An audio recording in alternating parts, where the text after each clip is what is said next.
केंद्रीय मंत्रिमंडल के मेरे सभी सहयोगीगण, विभिन्न राज्यों के आदरणीय मुख्यमंत्री साथी, पावर और एनर्जी सेक्टर से जुड़े अन्य सभी महानुभाव, देवी और सज्जनों, आज का ये कार्यक्रम 21वीं सदी के नए भारत के नए लक्ष्यों और नई सफलताओं का प्रतीक है। आजादी के इस अमृत काल में भारत ने अगले 25 वर्षों के विजन पर काम करना शुरू कर दिया है। अगले 25 वर्षों में भारत की प्रगति को गति देने में एनर्जी सेक्टर, पावर सेक्टर की बहुत बड़ी भूमिका है। एनर्जी सेक्टर की मजबूती ईज ऑफ डूइंग बिजनेस के लिए भी जरूरी है और ईज ऑफ लिविंग के लिए भी उतनी ही अहम है। हम सभी ने देखा है कि अभी मेरी जिन लाभार्थी साथियों से बात हुई, उनके जीवन में बिजली कितना बड़ा बदलाव लाई है। साथियों, आज हजारों करोड़ रुपयों के जिन प्रोजेक्ट्स की लॉन्चिंग और लोकार्पण हुआ है, वो भारत की एनर्जी सिक्योरिटी और ग्रीन फ्यूचर की दिशा में एक अहम कदम है। ये प्रोजेक्ट रिन्यूएबल एनर्जी के हमारे लक्ष्यों, ग्रीन टेक्नोलॉजी के हमारे कमिटमेंट और ग्रीन मोबिलिटी की हमारी आकांक्षाओं को बल देने वाले हैं। इन प्रोजेक्ट से देश में बहुत बड़ी संख्या में ग्रीन जॉब्स का भी निर्माण होगा। ये प्रोजेक्ट भले ही तेलंगाना, केरला, राजस्थान, गुजरात और लद्दाख से जुड़े हैं, लेकिन इनका लाभ पूरे देश को होने वाला है। साथियों, हाइड्रोजन गैस से देश की गाड़ियों से लेकर देश की रसोई तक चले, इसको लेकर बीते वर्षों में बहुत चर्चा हुई है। आज इसके लिए भारत ने एक बहुत बड़ा कदम उठाया है। लद्दाख और गुजरात में ग्रीन हाइड्रोजन, उसके 2 बड़े प्रोजेक्ट पर आज से काम शुरू हो रहा है। लद्दाख में लग रहा प्लांट देश में गाड़ियों के लिए ग्रीन हाइड्रोजन का उत्पादन करेगा। ये देश का पहला प्रोजेक्ट होगा जो ग्रीन हाइड्रोजन आधारित ट्रांसपोर्ट के कमर्शियल इस्तेमाल को संभव बनाएगा। यानी लद्दाख देश का पहला स्थान होगा जहां बहुत ही जल्द फ्यूल सेल इलेक्ट्रिक व्हीकल चलने शुरू होंगे। ये लद्दाख को कार्बन न्यूट्रल क्षेत्र बनाने में भी मदद करेगा। साथियों, देश में पहली बार गुजरात में पाइप नेचुरल गैस में ग्रीन हाइड्रोजन की ब्लेंडिंग का भी प्रोजेक्ट शुरू हुआ है। अभी तक हमने पेट्रोल और हवाई ईंधन में इथेनॉल की ब्लेंडिंग की है। अब हम पाइप नेचुरल गैस में ग्रीन हाइड्रोजन ब्लेंड करने की तरफ बढ़ रहे हैं। इससे नेचुरल गैस के लिए विदेशी निर्भरता में कमी आएगी और जो पैसा विदेश जाता है वो भी देश के ही काम आएगा। साथियों, 8 साल पहले देश के पावर सेक्टर की क्या स्थिति थी, ये इस कार्यक्रम में बैठे सभी दिग्गज साथियों को पता है। हमारे देश में ग्रिड को लेकर दिक्कत थी। ग्रिड फेल हुआ करते थे, बिजली का उत्पादन घट रहा था, कटौती बढ़ रही थी, डिस्ट्रीब्यूशन सिस्टम पूरी डावाडोल थी। ऐसी स्थिति में 8 साल पहले हमने देश के पावर सेक्टर के हर अंग को ट्रांसफॉर्म करने का बीड़ा उठाया। बिजली व्यवस्था सुधारने के लिए 4 अलग अलग दिशाओं में एक साथ काम किया गया। जनरेशन, ट्रांसमिशन, डिस्ट्रीब्यूशन और सबसे महत्वपूर्ण कनेक्शन। आप भी जानते हैं कि ये सभी आपस में एक दूसरे से किस तरह से जुड़े हुए हैं। अगर जनरेशन नहीं होगा, ट्रांसमिशन, डिस्ट्रीब्यूशन सिस्टम मजबूत नहीं होगा, तो कनेक्शन देकर भी कोई लाभ नहीं होगा। इसलिए ज्यादा से ज्यादा बिजली पैदा करने के लिए, पूरे देश में बिजली के प्रभावी वितरण के लिए, ट्रांसमिशन से जुड़े पुराने नेटवर्क के आधुनिकीकरण के लिए, देश के करोड़ों घरों तक बिजली कनेक्शन पहुंचाने के लिए हमने पूरी शक्ति लगा दी। इन्हीं सब प्रयासों का नतीजा ये है कि आज सिर्फ देश के हर घर तक बिजली नहीं पहुंच रही, बल्कि ज्यादा से ज्यादा घंटे बिजली मिलने भी लगी है। पिछले 8 वर्षों में देश में लगभग 1,70,000 मेगावाट बिजली उत्पादन की क्षमता जोड़ी गई है। One nation, one power grid आज देश की ताकत बन चुका है। पूरे देश को जोड़ने के लिए लगभग 1,70,000 सर्किट किलोमीटर ट्रांसमिशन लाइंस बिछाई गई हैं। सौभाग्य योजना के तहत लगभग 3 करोड़ बिजली कनेक्शन देकर हम सैचुरेशन के लक्ष्य तक भी पहुंच रहे हैं। साथियों, हमारा पावर सेक्टर एफिशिएंट हो, इफेक्टिव हो और बिजली सामान्य जन की पहुंच में हो, इसके लिए बीते वर्षों में निरंतर जरूरी रिफॉर्म्स किए गए हैं। आज जो नई पावर रिफॉर्म्स योजना शुरू हुई है, वो भी इसी दिशा में उठाया गया एक और कदम है। इसके तहत बिजली का नुकसान कम करने के लिए स्मार्ट मीटरिंग जैसी व्यवस्थाएं भी की जाएगी, जिससे एफिशिएंसी बढ़ेगी। बिजली का जो उपभोक्ता है, उसकी शिकायतें खत्म हो जाएगी। देश भर की डिस्कॉम्स को जरूरी आर्थिक मदद भी दी जाएगी, ताकि ये आधुनिक इंफ्रास्ट्रक्चर का निर्माण और आर्थिक रूप से खुद को सशक्त करने के लिए आवश्यक रिफॉर्म्स भी कर सके। इसमें डिस्कॉम्स की ताकत बढ़ेगी और जनता को पर्याप्त बिजली मिल पाएगी और हमारा पावर सेक्टर और मजबूत होगा। साथियों, अपनी एनर्जी सिक्योरिटी को मजबूत करने के लिए आज भारत जिस तरह रिन्यूएबल एनर्जी पर बल दे रहा है, वो अभूतपूर्व है। हमने आजादी के 75 साल पूरे होने तक 175 गीगावाट रिन्यूएबल एनर्जी ये कैपेसिटी तैयार करने का संकल्प लिया था।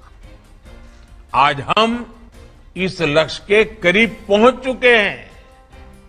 अभी तक नॉन फोसिल सोर्सेज से लगभग 170 गीगावाट कैपेसिटी इंस्टॉल भी हो चुकी है। आज इंस्टॉल सोलर कैपेसिटी के मामले में भारत दुनिया के टॉप 4 या 5 देशों में है। दुनिया के सबसे बड़े सोलर पावर प्लांट्स में आज अनेक ऐसे हैं जो हिंदुस्तान में हैं, भारत में हैं। इसी कड़ी में आज 2 और बड़े सोलर प्लांट देश को मिले हैं। तेलंगाना और केरला में बने ये प्लांट देश के पहले और दूसरे नंबर के सबसे बड़े फ्लोटिंग सोलर प्लांट्स हैं। इनसे ग्रीन एनर्जी तो मिलेगी ही, सूर्य की गर्मी से जो पानी भाप बनकर उड़ जाता था वो भी नहीं होगा। राजस्थान में 1000 मेगावाट क्षमता वाले single location solar power plant के निर्माण का भी आज से काम शुरू हो चुका है। मुझे विश्वास है ये प्रोजेक्ट्स ऊर्जा के मामले में भारत की आत्मनिर्भरता के प्रतीक बनेंगे। साथियों, अपनी ऊर्जा जरूरतों को पूरा करने के लिए भारत बड़े सोलर प्लांट लगाने के साथ ही ज्यादा से ज्यादा घरों में सोलर पैनल लगाने पर भी जोर दे रहा है। लोग आसानी से रूफटॉप सोलर प्रोजेक्ट लगा पाएं, इसके लिए आज एक नेशनल पोर्टल भी शुरू किया गया है। एक घर पर ही बिजली पैदा करने और बिजली उत्पादन से कमाई दोनों तरह से मदद करेगा। सरकार का जोर बिजली का उत्पादन बढ़ाने के साथ ही बिजली की बचत करने पर भी है। बिजली बचाना यानी भविष्य सजाना। याद रखिए, बिजली बचाना मतलब बिजली बचाना, भविष्य सजाना। पीएम किसान योजना इसका एक बेहतरीन उदाहरण है। हम किसानों को सोलर पंप की सुविधा दे रहे हैं, खेतों के किनारे सोलर पैनल लगाने में मदद कर रहे हैं और इससे हमारा अन्नदाता ऊर्जा दाता भी बन रहा है। किसान के खर्च में भी कमी आई है और उसे कमाई का एक अतिरिक्त साधन भी मिला है। देश के सामान्य मानवी का बिजली का बिल कम करने में उजाला योजना ने भी बड़ी भूमिका निभाई है। घरों में एलईडी बल्ब की वजह से हर साल गरीब और मध्यम वर्ग के बिजली बिल में 50,000 करोड़ रुपए से ज्यादा बच रहे हैं। हमारे परिवारों में 50,000 करोड़ रुपया बचना ये अपने आप में बहुत बड़ी मदद है। साथियों, इस कार्यक्रम में अनेक राज्यों के सम्मानित माननीय मुख्यमंत्री और ये अन्य प्रतिनिधि जुड़े हुए हैं। इस अवसर एक बहुत ही गंभीर बात और अपनी बड़ी चिंता भी मैं आपसे साझा करना चाहता हूं। और ये चिंता इतनी बड़ी है कि एक बार हिंदुस्तान के एक प्रधानमंत्री को 15 अगस्त को लाल किले के भाषण में इस चिंता को व्यक्त करना पड़ा था। समय के साथ हमारी राजनीति में एक गंभीर विकार आता गया है। राजनीति में जनता को सच बताने का साहस होना चाहिए, लेकिन हम देखते हैं कि कुछ राज्यों में इससे बचने की कोशिश होती है। ये रणनीति तत्कालिक रूप से अच्छी राजनीति लग सकती है, लेकिन ये आज के सच को आज की चुनौतियों को कल के लिए, अपने बच्चों के लिए, अपनी भावी पीढ़ियों के लिए टालने वाली योजना है। उनका भविष्य तबाह करने वाली बातें हैं। समस्या का समाधान आज ढूंढने के बजाय उनको ये सोच करके टाल देने की कोई और इसको समझेगा, कोई और सुलझाएगा, आने वाला जो करेगा करेगा, मुझे क्या, मैं तो 5 साल 10 साल में चला जाऊंगा। ये सोच देश की भलाई के लिए उचित नहीं है। इसी सोच की वजह से देश के कई राज्यों में आज पावर सेक्टर बहुत बड़े संकट में है।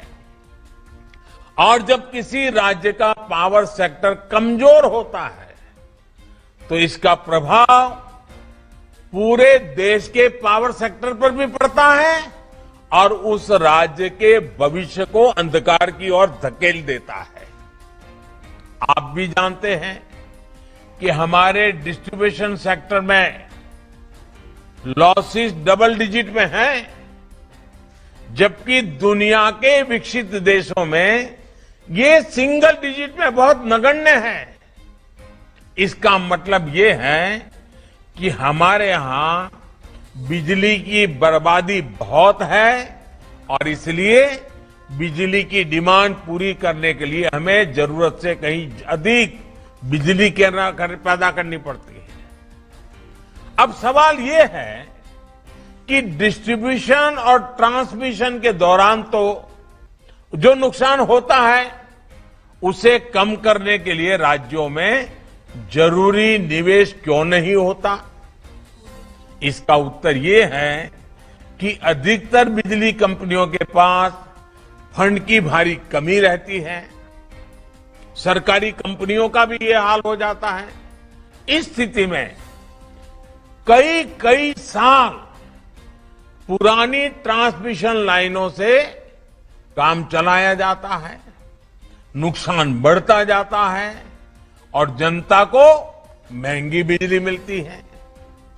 आंकड़े बताते हैं कि बिजली कंपनियां बिजली तो पर्याप्त पैदा कर रही है, लेकिन फिर भी उनके पास जरूरी फंड नहीं है और ज्यादातर ये कंपनियां सरकारों की है। इस कड़वे सच से आप सभी परिचित हैं। शायद ही कभी ऐसा हुआ हो कि डिस्ट्रीब्यूशन कंपनीज का पैसा उनको समय पर मिला हो। उनके राज्य सरकारों पर भारी भरकम ड्यूज रहते हैं, बकाया रहते हैं। देश को ये जानकर हैरानी होगी कि अलग अलग राज्यों का 1 लाख करोड़ रुपए से अधिक का बिल बकाया पड़ा है। ये पैसा उन्हें पावर जनरेशन कंपनियों को देना है। उनसे बिजली ले ली है लेकिन पैसे नहीं दे रहे हैं। पावर डिस्ट्रीब्यूशन कंपनियों का अनेक सरकारी विभागों पर, स्थानीय निकायों पर करीब करीब 60,000 करोड़ रुपए से अधिक का बकाया है।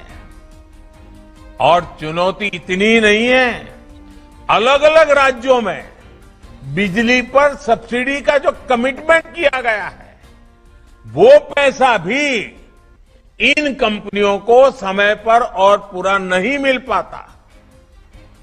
ये बकाया भी, ये बड़े बड़े वादे कर जो किया गया है ना, वो भी बकाया करीब करीब 75,000 करोड़ रुपए से अधिक का है।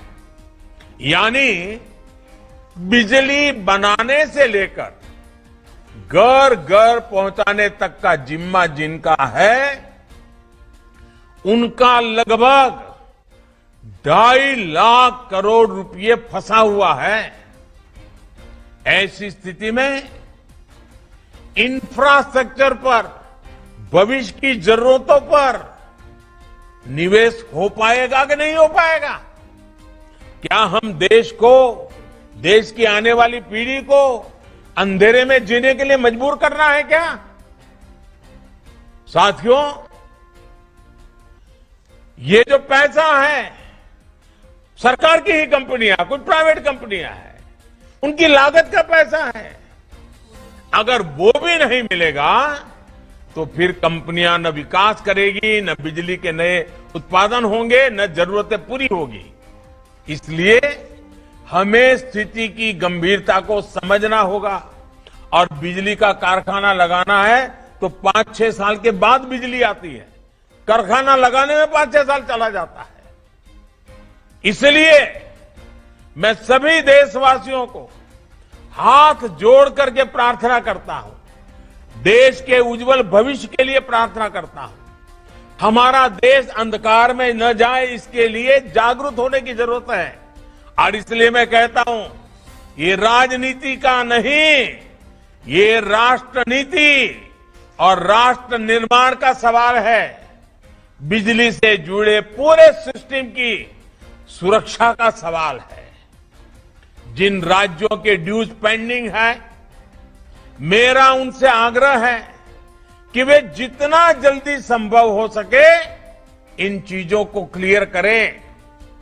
साथ ही उन कारणों पर भी ईमानदारी से विचार करें कि जब देशवासी ईमानदारी से अपना बिजली का बिल चुकाते हैं, तब भी कुछ राज्यों का बार बार बकाया क्यों रहता है? देश के सभी राज्यों द्वारा इस चुनौती का उचित समाधान तलाशना आज समय की मांग है। साथियों, देश के तेज विकास के लिए बहुत जरूरी है कि पावर और एनर्जी सेक्टर का इंफ्रास्ट्रक्चर हमेशा मजबूत रहे, हमेशा आधुनिक होता रहे। हम उस स्थिति की कल्पना भी कर सकते हैं कि अगर बीते 8 वर्षों में सबके प्रयास से इस सेक्टर को नहीं सुधारा गया होता तो आज ही कितनी मुसीबतें आकर के खड़ी हो गई होती। बार बार ब्लैकआउट होते, शहर हो या गांव, कुछ घंटे ही बिजली आती, खेत में सिंचाई के लिए किसान तरस जाते, कारखाने थम जाते। आज देश का नागरिक सुविधाएं चाहता है, मोबाइल फोन की चार्जिंग जैसी चीजें उसके लिए रोटी, कपड़ा और मकान जैसी जरूरत बन गई है। बिजली की स्थिति पहले जैसी होती तो कुछ भी नहीं हो पाता। इसलिए बिजली सेक्टर की मजबूती हर किसी का संकल्प होना चाहिए, हर किसी का दायित्व होना चाहिए, हर किसी को इस कर्तव्य को निभाना चाहिए। हमें याद रखना है, हम अपने अपने दायित्वों पर खरे उतरेंगे तभी अमृतकाल के हमारे संकल्प सिद्ध होंगे।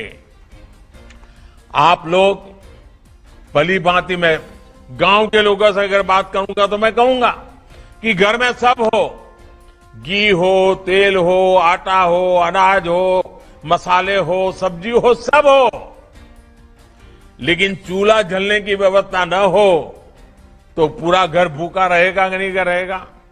ऊर्जा के बिना गाड़ी चलेगी क्या? नहीं चलेगी। जैसे घर में अगर चूल्हा नहीं जलता है, भूखे रहते हैं, देश में भी अगर बिजली की ऊर्जा नहीं आई तो सब कुछ थम जाएगा। और इसलिए मैं आज देशवासियों के सामने बहुत गंभीरतापूर्वक और सभी राज्य सरकारों को करबद्ध प्रार्थना करते हुए मैं आग्रह करता हूं कि आइए हम राजनीति के रास्ते से हट करके राष्ट्र नीति के रास्ते पर चल पड़े। हम मिलकर के देश को भविष्य में कभी भी अंधेरे में न जाना पड़े, इसके लिए आज से ही काम करेंगे, क्योंकि बरसों लग जाते हैं इस काम को करने में। साथियों, मैं ऊर्जा परिवार के सभी साथियों को बधाई देता हूं इतने बड़े भव्य आयोजन के लिए। देश के कोने कोने में बिजली को लेकर के इतनी बड़ी जागरूकता बनाने के लिए एक बार फिर नए प्रोजेक्ट की भी मैं बहुत बहुत बधाई देता हूं। पावर सेक्टर से जुड़े सभी स्टेक होल्डर्स को शुभकामनाएं देता हूं। मेरी तरफ से आप सबको उज्जवल भविष्य की अनेक अनेक शुभकामनाएं। बहुत बहुत धन्यवाद।